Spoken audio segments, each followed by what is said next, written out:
How's it going, folks? This is Wayne Hart, back with another theory lesson. No, don't turn off, this is quite important. This is part 2 to the lesson I did about a week ago, which was reading the notes on the fretboard. I didn't have enough time to cram all the information in that lesson, and I think there was enough information there anyway for people to sort of digest.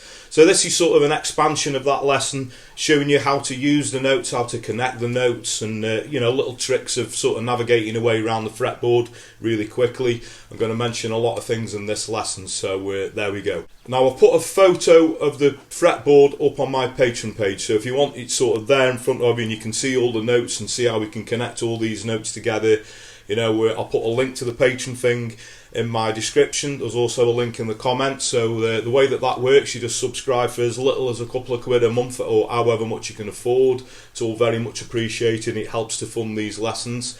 Also, the regular thing that I do, the song lessons, pretty much everything I've done over the past 10 months is up there. The chords, the lyrics and the strumming patterns, as well as some stuff that isn't currently on YouTube, so go over and check that out. Thanks everyone who's subscribed and continues to do so. If you are subscribed, third way you could help me out is setting that little notification bell down there.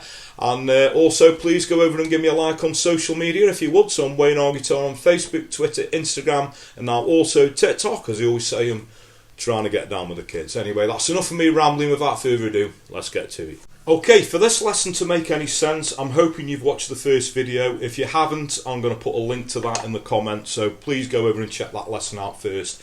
And that was basically learning you how to, pretty much read every single note on the fretboard, okay? So this is just sort of a build on that lesson. Once you've learned all the notes, it's just showing you, a quick way to sort of navigate your way around the fretboard.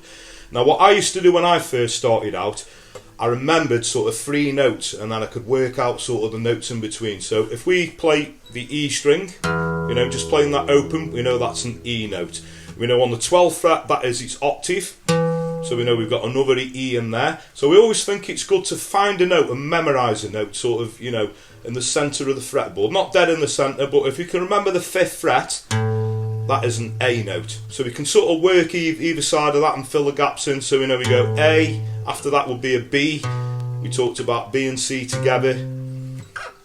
We got a D, and then we're back on the 12th fret on the E. Or if we were after, so let's say we wanted to find a G, we just think, well, that's an A note, so I know before that is going to be the G, because I know once all the notes are gone through, A, B, C, D, E, F, G, we know we start again on an A. So a G will be literally, sort of a whole step down, or if I wanted to find an F, I'd go a whole step down again. So it's good, remembering, open E, 5th fret will be an A, 12th fret will be an E. So it's a quick way of sort of finding notes sort of in between. If you can remember that, that's an A, we can work out all the notes back to the E again, and we can also work sort of backwards, or we could work, from the beginning with the open E string. Also on the A string, the same thing, we know playing the string open is an A note. Again, the 12th fret will be the octave A. So again, on the 5th fret, this note is going to be a D. So again, if we're trying to find bar chords, let's say we want a B minor bar chord, which is quite a popular one that comes up in songs. We think, well, that's a D. If I go back a whole step, that's a C. B and C are always together, so if I go back half a step, that's going to be a B note. So if I do my B minor shape bar chord, barring from the 5th string down on the 2nd fret and doing the A minor shape, we know we've got a B minor. Or let's say we want a C sharp minor, move that up one, that'd be C, we've got a C sharp minor. Okay, so if you just remembered those notes, a lot of stuff is done, scales and chords and things off the E and the A string. So remembering these little reference points, I think, is a good way to sort of work your way around the fretboard quite quickly. Another thing, if we're doing a scale, or we're understanding how chords go together, so if we take a G note, for example, and we want to find another G that's quite close to that, so if I go 2 strings down and 2 frets up, I'm now on the 5th fret, that would be on the D string, so we've found another G note, but it's an octave higher. So also, whatever we play on the low E is always going to be exactly the same on the top E, because they're both E strings, so we know we've got another G. That's the 3rd fret on the top E string, so we've got the root note, the next octave G, and then an octave up from that, we've got another G. Okay, so if I move that up to the 5th fret, now A, that's exactly the same principle. 2 strings down, 2 frets up, we found another A note. That's the octave, and then the same applies again. On the top E string, 5th fret, we got another A note. Okay, so if I played those notes together and sort of mute the A string just by slightly laying my finger down, we can play what we call as an octave chord. So I'm playing the root note, and I'm also playing the, the first octave of the what would be the G. So you hear it quite a lot in songs. Dave Grohl uses these a lot in the Foo Fighters,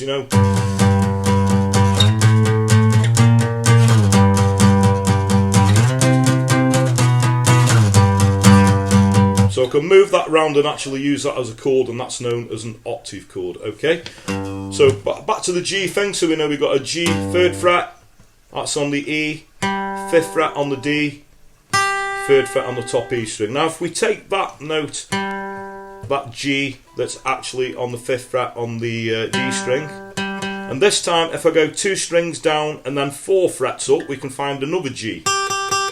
So we can connect another note there, and that's also used as an octave as well. A little bit more difficult to play because you have to, unless you can reach it with your 3rd finger, you have to use your little pinky there. But mute that G string with your 1st finger, play those 2 notes together.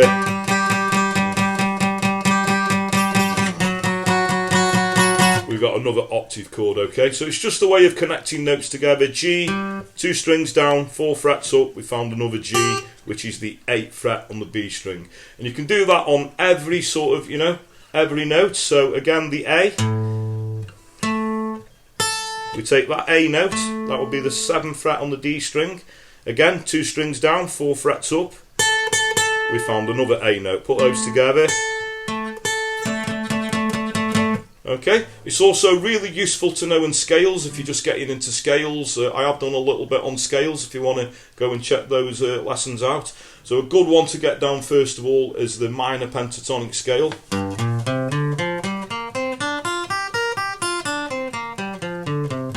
Okay, so once you've got that scale down, a good thing to do is to start improvising with it.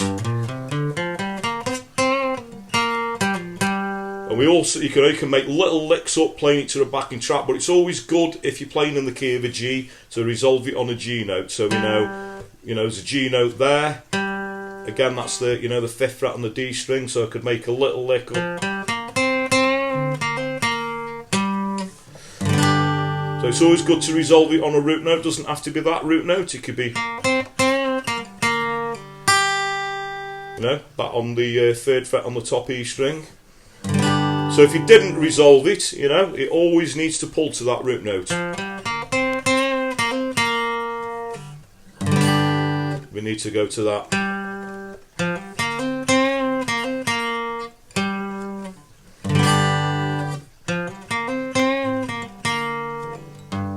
You could go to the low, the starting root note, or you could use that top E string. So it's just a useful way of sort of navigating around the fretboard, connecting all these notes together. It makes you understand and work around the fretboard a lot quicker.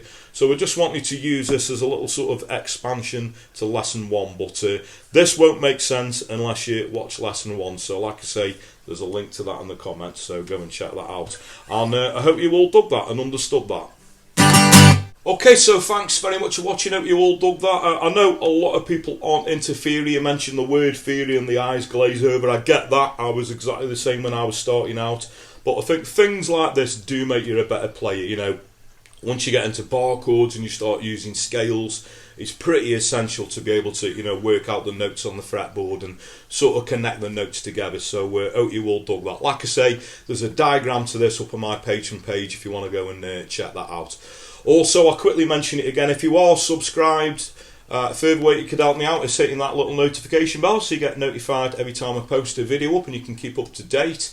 And another thing, if you want to put the requests in for the regular thing to do the songs, you're very welcome to. You can leave a comment in the post below, the usual drill. Or if you want to, you can find me a personal message over on those social media platforms I suggested at the start of the video. I do get quite a lot of requests though, and I do have to handpick them a little bit, but don't let that put you off. please do keep them coming, because that's what keeps this channel going, and it's very much appreciated. One more thing, I always say word of mouth is a powerful thing, so if you dig what I do, please like and share my videos, tell your friends, tell your work colleagues, anyone plays the guitar, please point them in my direction. I really appreciate that. So that just leaves me to say have a great morning, day, night, whenever it is you're watching, and I'll catch you all for a lesson very soon. Take care.